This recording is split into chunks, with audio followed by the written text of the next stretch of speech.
This is still example 1 with this same system, but we're going to use the elimination method. So you'll see that you'll get the same results. So we're just going to start off with the different method. So here was the original question. For us to use the elimination method, it's also called the addition subtraction method. We need to line up all of the x's, the y's, the numbers, and any x squared. So for me to do this, I want to rearrange this. I don't have an x squared here, so technically this is 0x squared. So I like to put that in as a placeholder. Helps me line it up. So now we're going to write this one underneath. And everything's lined up. Sometimes I have to rearrange the equation a little bit more.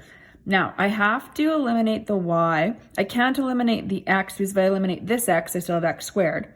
And if I eliminated this x squared, I'd still have an x. So you have to eliminate y. So we'll just say in this case, eliminate y.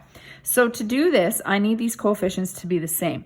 So that means I'm going to have to multiply this first equation by 2. So I'm just going to go over here so that it doesn't get confusing underneath. So 2 times 0 is still 0x squared. Then you're going to get plus 10x minus 2y equals 20. And we're not going to change this one, so we're just going to leave this the same, but we're going to move it over here as well, of course, so that everything is lined up. Now I have to decide if I'm going to add or subtract to eliminate the y's. If it's the same sign, I'm going to subtract because then it would get rid of this. If it's identical and we subtract, then it's gone. So same sign, subtract is how you can remember this, which of course would mean that the opposite sign you would add. So if this was a plus and this was a minus, adding would get rid of this. So if I'm subtracting, I want to make sure I put brackets around this so that I carry things through.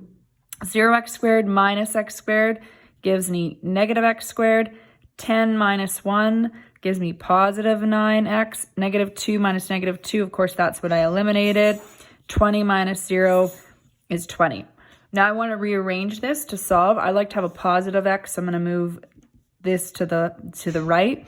So I'm going to get x squared minus 9x plus 20. And then I'm going to factor. So we're going to get x minus 4, x minus 5. So x is going to equal 4.